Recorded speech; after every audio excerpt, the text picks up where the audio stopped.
Hello, and welcome to the Abundant Mother Podcast. As you already know, I am your host, Alexa Oliveri. I am back at it again, and before we get into this episode, I wanted to let you know that Rise, the masterclass, was actually not able to be hosted live last week on 6/25. So instead, you are able to jump in this Monday night and receive and step into the portal of Rise so you can lock in your next chapter. And I'll explain all of that, what that means to you when you join us in this lovely space. We already have a bunch of mamas signed up, ready to go. And so we would love to have your energy in there as well, utilizing this summer energy for vitality, for vibrancy, and for sunshine, so then you can create what is it that you really desire and maybe actually tap into that for the first time and be like, I've never been asked that. What is it that I really want? Who is it that I really want to become? You will discover that and more inside of Rise. So we will see you tonight, and I would love, love, love to have you. So this episode actually has to do with the fact that Rise did not take place at a time where it was published and advertised and marketed and people were signed up and ready to plug in at this specific time at 8 o'clock on 6/25. And why did that not happen? Well, I have a beautiful story for you. And as always, we're going to integrate the teachings of motherhood, the wisdom of being a woman, and also just like life lessons and how things unfold and they're meant to teach us certain things. So, Rise. I had a whole system of emails and promotion and social media posts that were going to go out to ripple out into the world to tell women all about this opportunity to step into this portal of Rise.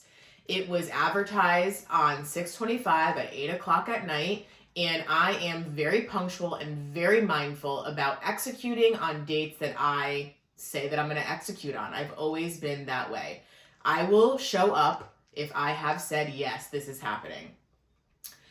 And that was always going to be my intention. So Wednesday morning of last week, I woke up and I decided that I was going to take a really lovely walk through this trail in the woods. I was going to listen to the audiobook that I had been listening to, and I was going to tune in and receive and also download what is it that was going to be fresh and new and things that we needed to hear as a collective to help us unlock this next portal, this next chapter that we all desire.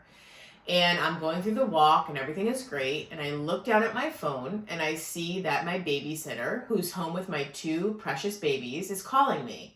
And immediately, you know the gut feeling, you know that intuition. Immediately, I felt like, yep, something is wrong. And I answered the phone and I said, what's wrong? And I hear our lovely babysitter on the other side of the phone, and she was like, summer fell. And I go, okay, I'm coming home.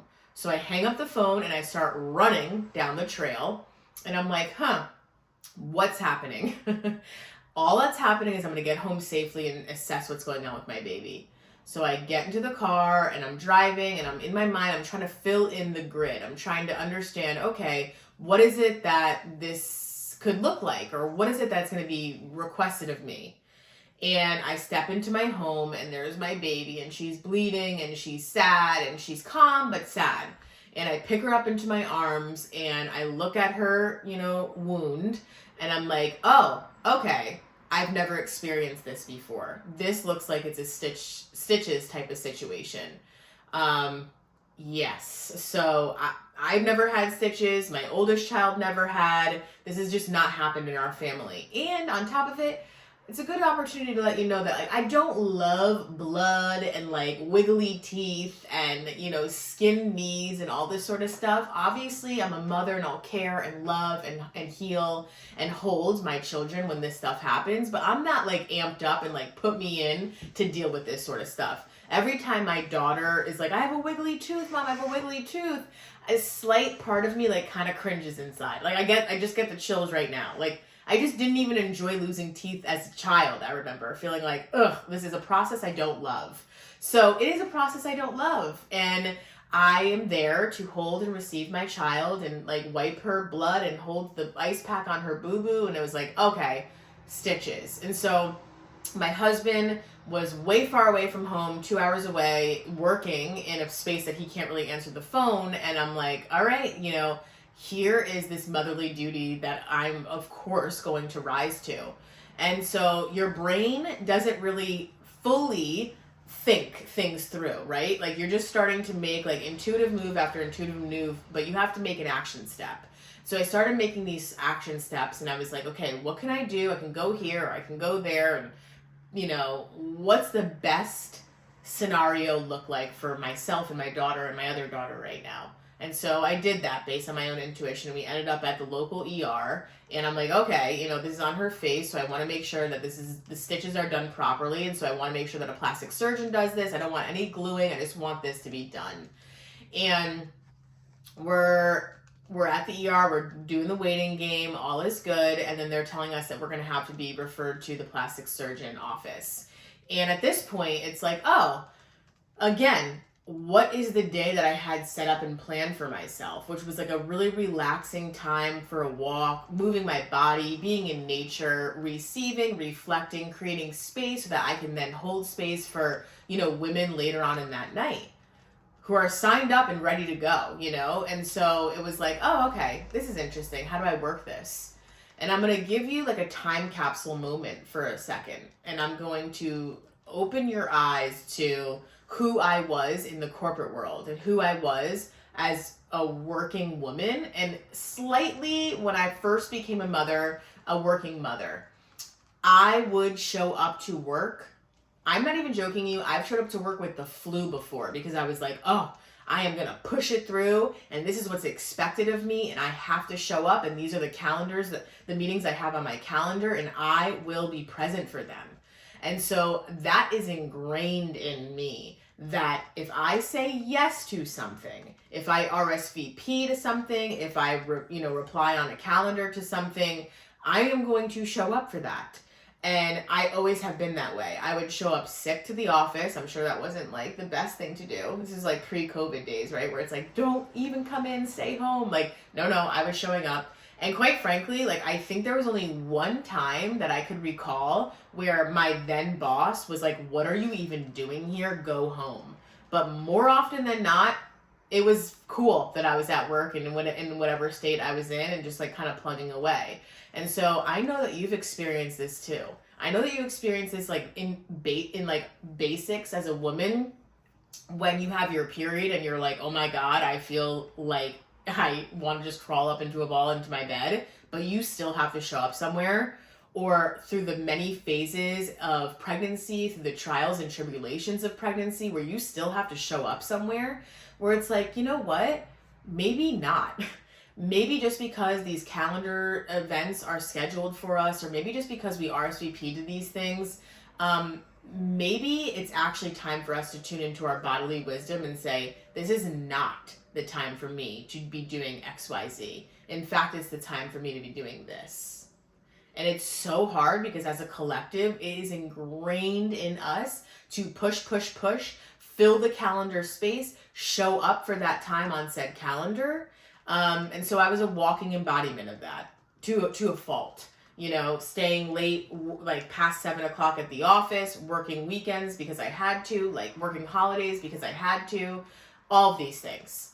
So now flash forward. And I've been unwinding that and unlearning that in motherhood because motherhood actually requires you to pivot on a dime. You have an expectation for this day, your kid gets sick, you can't show up. You have an expectation for this day, your kid's having a full-blown tantrum, you're not going to show up on time, right? I think it's important that we do respect other people's time. And I think that it is important that we show up in a timely manner. And so I'm always talking about like during the school year for our children, like, hey, let's be punctual. Hey, let's show up on time. I do think that is very important to be respectful of your time and somebody else's time. But I also understand that like sometimes shit goes crazy and sometimes like it's just not going to happen. Like My 2-year-old can like Houdini herself out of her car seat. It takes me some time to get her locked in. She does like that full body, stiff body thing where it's like, okay, like this is so hard to get her in, and she's screaming. Like, obviously, like that stuff is gonna happen. That's way out of our control.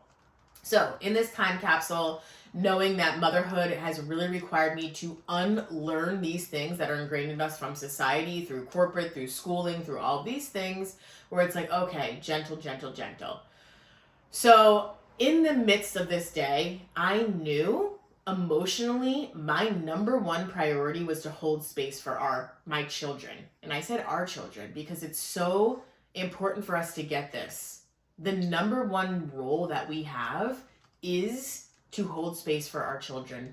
The number one role that we have is to step into this role of parent and mother, because you are creating and curating our next generation. You are creating and curating how a human being is going to relate to another human being, what is going to be important on our planet. In this very role of motherhood, it is the most important job. The unseen tasks that you do are so valuable and so important. The packing of lunches, the unpacking of lunches, the water bottle washes, like all of this stuff is so, so, so important and goes unseen and unrecognized and unacknowledged. There's no medal that you get for receiving and doing these things. And so I am passing you a figurative medal now, because you are seen for all the things that your hands hold and do, and for all the things that you're unlearning and reteaching and healing in yourself. It's such impactful, important, the most important work. So as I'm holding space for my daughters, both of them, because they're both with me and doing all of this, I just intuitively knew that I was not going to want to hold space for other people and their emotions, nor was that going to be the best energy for me to step into this space with, right? If you're coming into Rise to up level, to let go of what's holding you back, to fill in the grid and step into this blueprint, how am I supposed to show up with that given all of these emotional complexities of my day? I can't. It's not like showing up to like a strategy meeting and being like, boom, boom, boom, A, B, C. No, this is about energetics and emotions and holding space and purging things. And there's a lot that goes into that. And so it would be a disservice to you for me to show up to this event in that way. However, I knew it. My intuition knew all of this, but that old story kept pinging me throughout the day and was like, is it really necessary for me to cancel this? I'm judging myself for even thinking I need to cancel this. Well, Alexa, this is at 8 o'clock at night, and right now it's 12 o'clock in the afternoon. Like, you can do this. Like, oh, Summer will be in bed by then, asleep. You could still show up and do this. And so make no mistake, in the unlearning process, all of those voices still came up inside of me. It was like, I'm letting people down. What if they can't come to the night that I've rescheduled it for? Oh my God, are they going to think that this is a reflection of me and working with me if this is their first experience doing so? You know, all of these stories started coming up, and it was like, oh my God, what do I do? What do I do? And so I sat with that for a little bit. And then the present moment required me, again, to be back into this space of holding space for my daughter. And then after we left the ER, we went into the plastic surgeon's office. And that is when my mother-in-law came and was there to support and help and also hold space. And I wasn't really sure how to work all the different dynamics and energies that were going in the room. I had one hurt child, a child that was, you know, my oldest child that was able-bodied and ready to go, but also has been like such a supportive big sister and firstborn child throughout the whole day. And she's a child, so at some point, you know, 6 hours into this, she's going to crack. She's not going to want to be an adult and like hold this space, nor should she.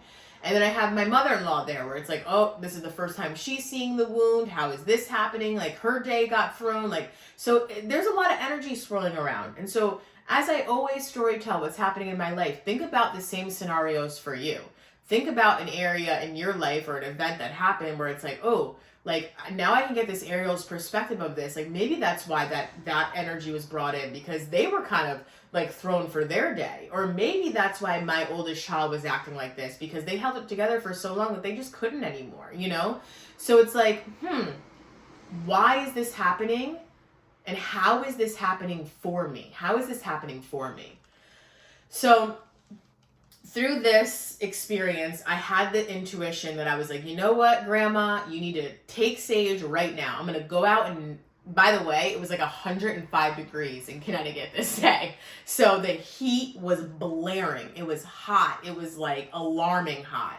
And so I was like, okay, I'm going to go downstairs. You know the whole process of like undoing the car seat, putting the car seat in something else.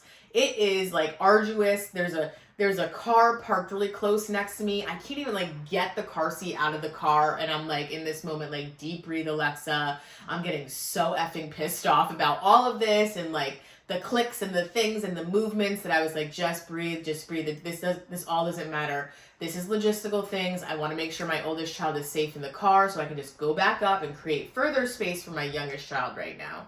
And so I did. I installed the car seats. I came back upstairs and I was like, all right, you guys are off. Grandma and Sage, you are off to go do what you need to do. Now I can have my full attention on Summer. And that's always what it needed to happen. And at that moment, the plastic surgeon and his team walked in. And I always explain to my kids every time before we going into the doctor's office, before anything is, done to them, I take a moment to set their cells, set the intention, set their body with healing light, with white bright light in every single one of their cells, putting my hands on them to calm them down. And then I walk them through verbally what's going to happen. And I said, Summer, you are going to have to be held down. Your arms are going to be held down. They're going to be working on your boo-boo. They're going to be putting a poker into your boo-boo. They're going to be making sure that they put your eyebrow back together in the very best way. The angels are here with us, and the angels in this world are here with us. Those are the doctors and the nurses that are here to help. And so I set this intention, and I really asked and called down angelic help from all realms, physical and non-physical, to help through this whole process. And so it was a very painful process to watch. It was a very emotionally stomach-wringing experience, so uncomfortable. And I know that you know exactly what I'm talking about. You've been there too with your children, with yourself, with your parents. Just sometimes life gets really uncomfortable. And a lot came up during that. Like I was feeling Summer's past lives and feeling like when she was stuck and like trying to get out and like free herself and this whole thing. Like it was just like so intense. And I just remained very calm. I remained very calm because in that moment, it's not about me. In that moment, it was truly about my daughter. It was truly about my daughter who was going through this experience, who was in pain, who was getting patched up and sewn together literally. And so my emotions, while they're valuable, are actually put on the back burner for a moment because it's most important for me to show up calm for her. It's most important for me to be the anchor, for me to be the root, for me to be grounded for her. And so I did that. And we got through the procedure and I just hugged her and held on her and loved her. And that was it, just held space with her. I gathered up all of our things as she was crying and actually screaming and yelling and all the things. I gathered us up and I walked out to the car and I opened the car door and I sat down in the car and I started sobbing. I started sobbing and crying and releasing all of what I had to hold together for the entire day in that moment. And I just was crying for my baby and having her feel scared and hurt in the experience, crying for myself and having to hold space and, witness all of this and be calm and patient through that. But it was just so important that I had that release, because if you're not releasing that, it's stuck in your body and it becomes anxiety, it becomes tight, it becomes all these things that's like constricting and it can't move. And honestly, then It's like, then it would be like me replaying all this. What could I have done differently? Like, how could I have been there? How could this not have happened? Things happen. I'm not going to bubble wrap my children. My children are going to experience life, and I want them to experience life fearlessly, even though fear is going to come in because we're human beings. But they deserve to experience a life where I'm not like helicoptering over them, like, oh my God, is this going to happen? Is that going to happen? Is this going to happen? And the way that Summer actually got this wound was so like innocently that like she's done much crazier shit in her life and like did that same day and did the next day after. So it's like there's no point of like this can't happen, don't do this, because this was so innocent the way that this actually happened. She was literally on her knees just walking, and she tripped and fell and hit a corner that, you know, what was the worst corner to hit. But like she's like jumped down from a bunk bed while her sisters like caught her from the bottom. She walks on like the side where there's like the rock walls and like wants to jump off of them. Like she is like, put me in the action.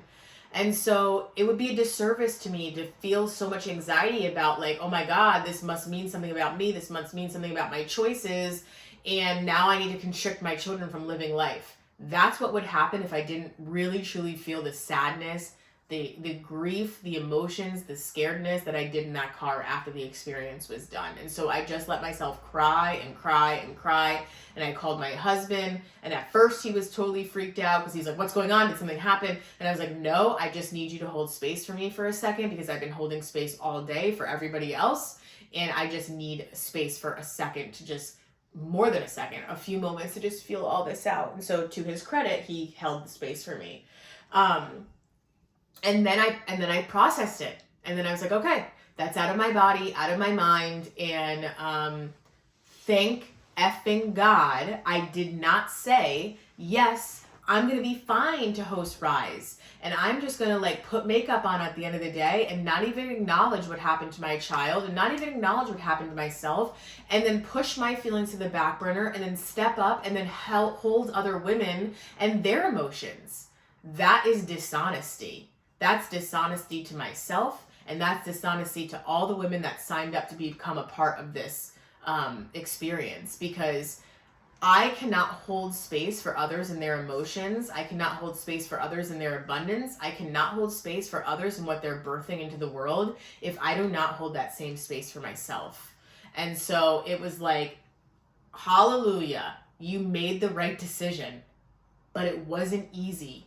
It wasn't easy to make that decision for so many different levels, because again, that old programming comes back up and is like, well, you should do this. Well, this is lazy if you don't do this. Well, you were feeling grief about this. Like, who cares? Show up to work. Show up and work, Alexa. Like, look perfect.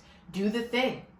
So again, this is your opportunity. This is your permission slip to go, no, actually, I need to hold this space for myself before I can hold it for somebody else.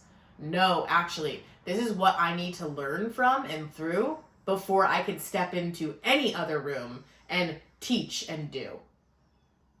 Where is this coming up in your life? How is this story relevant to something that you've lived through? Do you need to take out a pen and a journal and write this out, get it out of your body? Do you need to cry about it? Do you need to mourn it? Do you need to forgive yourself for it? Whatever it is, do it now. Whatever it is, do it now. So this is a whole theme, because it's going from pushing and forcing to holding. Pushing and forcing to holding. Pushing and forcing the fact that I needed to show up to work that night, to actually holding space for my child, my children, myself, my family. And so that night, instead of teaching, I literally laid in bed. I was hugged by my husband. He brought home flowers for every single one of us and had a meaning behind why he did that. And so I felt seen and, received in that moment. And then I was like, I'm going up and watching trash Netflix television. I just want to turn my brain off for a moment. I don't even need to get into like the spiritual reasons of why all this happened today or what's expanding inside of me. I just didn't even want to do any of that. I just wanted to watch I just wanted to watch a documentary on Netflix about a Carnival cruise ship that went dead in the water, which is called Poop Cruise. And so that is what I watched instead of teaching other people how to, up level their lives. And in that moment, that was up leveling for me, and that's up leveling for everybody because that is what was needed. And so I was like, yeah, I'm literally watching trash TV, and actually not, because like people lived that experience, and that's so crazy, and that's a whole other conversation. But that's what I did, and now speaking about it, I feel zero guilt, zero shame. I feel nothing but that was the right decision to make. That was the right decision to make. Holding space for myself, doing whatever it is that I needed to do. And so you have this permission slip. If anything, this episode is your permission slip to do what it is that you need to do, that your body craves to do, that your emotions need to do. It is your permission slip. So the reason why all of this is so super relevant right now is because it is summer. And summer in the seasons, fall, winter, spring, summer, is the space of vitality. The sun is shining. Everything is at its fullest, its greenest. Everything is in full bloom. It's like, let's go live life. We have long stretches of days. Light starts early, light ends super late. Like, we have the day to fully embrace and experience. And so through teachings, you can say like, well, this is the time to be seen. This is the time to like be in your work. This is the time to do. And what's happened for me is that ever since the school year came to an end, it has been an interesting time of in between going from one routine and one rhythm to no routine and no rhythm, and defining what this new routine and new rhythm is. And this is that space again of the in between of like, this feels a little uncomfortable. I was used to getting up at this time, getting my kids breakfast at this time, getting in the car at this time, dropping them off at this time. And it's not even about the time, it's just about like thinking about the drum beat, like, hitting a hand drum of like boom, boom, boom, boom. This is what we do. This is the rhythm of the home. This is what everything looks like. I know when emotions will be at their peak. I know when their emotions will be at their low. I'll know when I'll feel tired. I know when I'll have this space to work. I know that my children will be out of the house and I'll have my office here to work and my things around me and my papers and my pens and my computer and the container that I need to truly align myself and show up to do the coaching, the guiding, and all the things that I do. Well, now this is interesting because not only are my children not getting dropped off at camp, they're at home with a babysitter. And then it's like, oh, well, where does that leave me? I can't work in my office. My routine doesn't work that way. My children will be shoving paper under the floor, opening up the door in the middle of this podcast and knocking on the windows outside, like shooting the windows with like the water hose. Like if I'm home, they're going to want to be integrated in what it is that I'm doing. And so that just put me in a very interesting position because I'm like, now where do I work from? Now where do I convey all these downloads that I'm getting? Now where do I have the space and time to film this podcast? And so you are experiencing that too. Because although we like somehow, figuratively, metaphorically wait for summer actually can be a very challenging time, just like the holiday time, because there's so many things on the calendar. There's so many different expectations. There's so many things that we put ourselves through that the whole transition into summer could feel the very same way. Where do we go? What do we do? What do these people want? Where am I supposed? Okay, new routines, new people, new faces, camps, new babysitters, new people to train, new places for my kids to get acquainted with, new rhythms for me to get acquainted with, who's watching my children. All of these thoughts are coming into our mind. We know this now because of like coaching and podcasting and self-help books and all this, that the holiday time is known to be emotional for people. But nobody talks about this time at the end of school into the school year where it's like, oh, interesting, I'm feeling this way. Oh, I'm longing for what was actually. I find a comfort in that. I find a safety in that. And so the lesson for today is cherish and find the sacred in the in-between. Cherish and find the sacred in the in-between. And use this as an opportunity to play. Use this as an opportunity to say, actually, what would feel really good for me? And what would feel really good for my family for me to instill right now, for me to bring into the day, for me to bring into the week? I wonder, what would make the house feel more peaceful? I wonder how I would like to show up at work.